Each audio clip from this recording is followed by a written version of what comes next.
In this video we are going to study about shock. Shock क्या होती है हमारी? ये वो स्टेट होती है हमारी जहाँ पर हमारा इनसफिशिएंट ब्लड फ्लो हो जाता है किसी भी टिश्यू में, कोई भी बॉडी के किसी भी टिश्यू में हमारा इनसफिशिएंट ब्लड फ्लो हो जाता है, जिसकी वजह से हमारी प्रॉब्लम्स आ जाती है हमारी सर्कुलेटरी सिस्टम में। या फिर हम shock is a systemic state of low tissue perfusion, मतलब हमारा टिश्यू में ब्लड फ्लो कम हो जाएगा, that is इनएडिक्वेट for normal cellular respiration. With insufficient delivery of oxygen and glucose to the cell, it switches from anaerobic to anaerobic metabolism। जो हमारा oxygen ही presence नहीं होगी तो हमारा वो एरोबिक से एनारोबिक मेटाबॉलिज्म में कन्वर्ट हो जाएगी हमारी जो भी रिएक्शंस होंगी। परफ्यूजन अगर हमारा नहीं रिस्टोर होगा टाइमली तो हमारी सेल की डेथ भी हो सकती है। इसका एंड रिजल्ट क्या होगा? And result is hypotension and cellular hypoxia, and if uncompensated may leads to impaired cellular metabolism and death।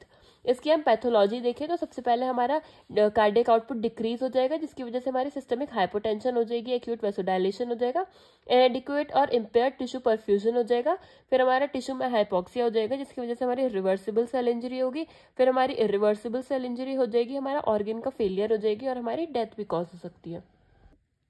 हम शॉक के सिम्टम्स की बात करें तो इसमें हमारे इनिशियल सिम्टम्स क्या होंगे? हमें वीकनेस होगी, हमारा हार्ट रेट इंक्रीज हो जाएगा, ब्रीदिंग रेट फास्ट हो जाएगा, हमें स्वेटिंग होगी और एंजाइटी होगी। अब हम शॉक के टाइप्स की बात करें तो हमारे shock are of following type. सबसे पहला आएगा हमारा hypovolemic shock, cardiogenic shock, obstructive shock और distributive shock. Distributive shock are again classified into 3 types: septic, anaphylactic and neurogenic.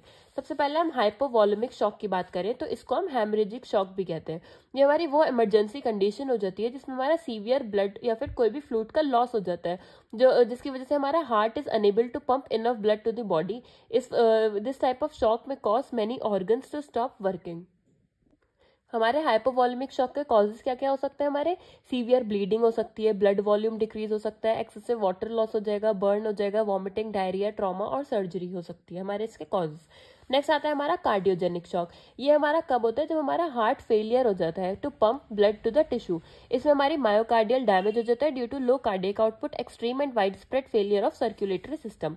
इसके हमारे कॉजेज होते हैं myocardial infection, pulmonary embolism, myocardial injury या फिर वस्कुलर हार्ट डिजीज।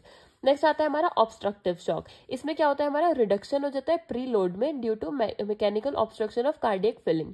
इसके हमारे कुछ कॉमन कॉजेज होते हैं जैसे कि cardiac tamponade, tension, pneumothorax, massive pulmonary embolus और एयर एम्बोलस।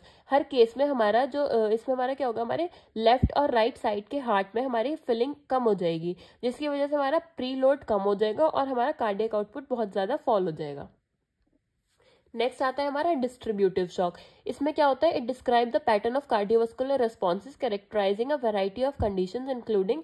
इसमें सबसे पहला आएगा हमारा सेप्टिक शॉक। सेप्टिक शॉक में क्या होगा हमारा?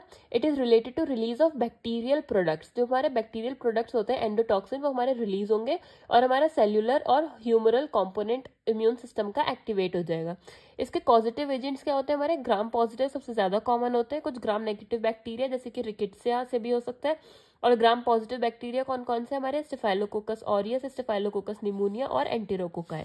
नेक्स्ट आता है हमारा एनाफाइलेक्टिक शॉक। इसलिए हमारा बहुत ज्यादा सीवियर हाइपर सेंसिटिविटी या फिर एलर्जिक रिएक्शन की वजह से होता है। इसके कॉजेज क्या क्या होते हैं? Allergy to insect sting, medicine और food etcetera. It can cause pressure to drop and narrow airway making breathing difficulty and also cause immunoglobulin E mediated and hyper sensitivity reaction. ये हमारा कब कॉज होता है? By severe reaction to an allergen leading to the release of histamine that cause wide spread vasodilation and hypotension. Next आता है हमारा neurogenic shock. ये हमारा कब कॉज होता है? जब हमारे स्पाइनल कॉर्ड इंजरी होती है, usually as a result of traumatic injury और एक्सीडेंट। इसमें हमारा फेलियर हो जाता है ऑफ सिंपैथेटिक फ्लो और हमारा एडिक्वेट वस्कुलर टोन। नेक्स्ट इसमें क्या होता है? हमारा डैमेज हो जाएगा सेंट्रल नर्वस सिस्टम, इम्पेयर हो जाएगा cardiac function by reducing heart rate, और हमारे ब्लड वेसल की जो टोन होगी वो लूज हो जाएगी, रिजल्टिंग इन सीवियर हाइपोटेंशन। अब हमारे शॉक की 3 स्टेजेस होती हैं: non progressive shock, progressive decompensated shock और हमारी डिकम्पेंसेटेड शॉक जो की होती है हमारी इरिवर्सिबल। ये हमारी इनिशियल या फिर कंपनसेटेड या फिर रिवर्सिबल हमारी प्रोग्रेसिव नॉन प्रोग्रेसिव शॉक होता है। इसमें क्या होता है? हमारा बॉडी हार्मोन्स रिलीज करती है जिसकी वजह से हमारा हार्ट रेट इंक्रीज होता है।